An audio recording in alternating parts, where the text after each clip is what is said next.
I just cut this lavender from my garden. I'm going to show you how to do it, because I used to think this was so complicated and it's not really. So I thought I'd show you in case any of you are where I was at. So when I'm doing this, I quite like a long stem so that when I'm hanging it in my bundles, you've got a long stem to hang it from.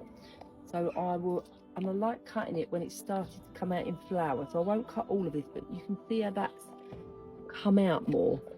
Whereas you can see some of the others haven't quite come out. So you can see the flowers are there, and that's what you want. So I'll go right down to here so that I've got a nice long stem on it. So you can see like one like this, it's got no flowers on it, and I don't really want that for my bundles. I want the ones that have got the flowers on. So that one I'll leave for another couple of days till the flowers come out. When I cut this back at the end of, probably about the end of August, with lavender you don't want to go into the dead wood. So there's the dead wood, so you just cut, so here's the dead wood here.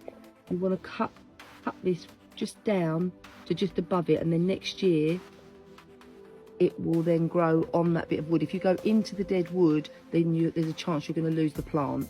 But you want to try and keep it shaped, or they can go too big and unruly. I've got quite a nice lot from my cut yesterday.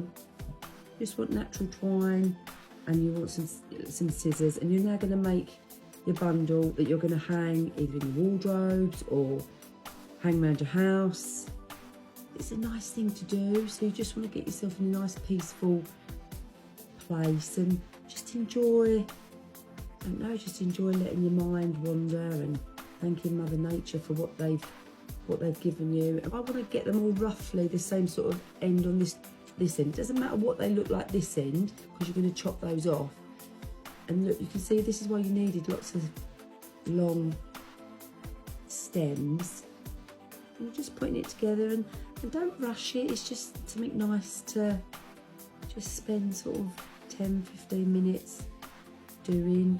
You could grab the whole bundle and try and sort of shake them together, but this is how I like doing it. It's just getting all the same. Can you see all the same, roughly the same length? It doesn't have to be exactly the same length. You can make as thick a bundle as you want, or you can make lots of small bundles. It's up to you. It's your bundle, so you can make them however you want. I mean, you could just put these in a vase. I've got some of these in vases in the bathroom and in the bedroom. It's lovely to have in the bedroom because the smell of it is so calming and helps with sleep. So if you just wanted a small bundle, this would be okay to just have this. So you can see I've got them roughly there. If you wanted to come down in the front, you could just start layering them a little bit so that you're then getting in a bit of a layering effect down, just fill in the gaps. But don't overcomplicate it. Make what looks good to your eye. Don't think, oh, I'm not doing this right, I'm not doing it how somebody else has done it. Just do what feels right for you. You're going to get your twine. And I tend to go around about here.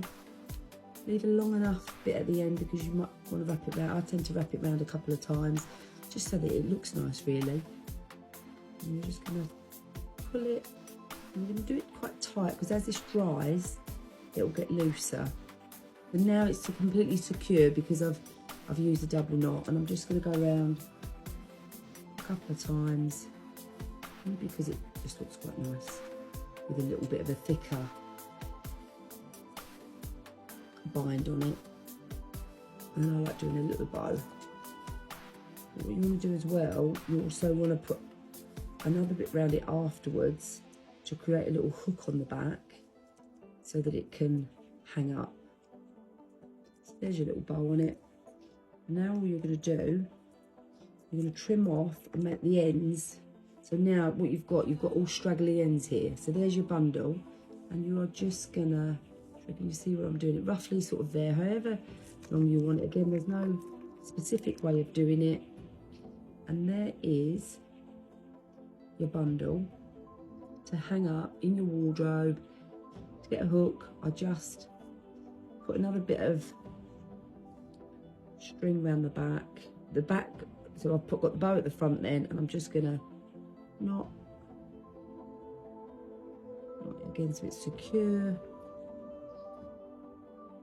cut, and then I'm going to take the two ends, and this is just going to give me a little hook so that it can hang up somewhere. So you can hang it on a hanger, or I mean, I've got hooks in my conservatory. And just again, just neating that off so it all looks nice and neat. So there's my little loop that it's going to hang on, and at the front is the bow. And you don't have to spray it with anything. Well, I've still got some hanging from last summer, and they look lovely. They smell lovely. So I could have used the whole of this for one big bundle, but I wanted a couple of little ones. So I hope that helps. Get practicing. Love to see what you create, and enjoy the lavender. Enjoy all these beautiful nature that we've got out there that we can have in our home.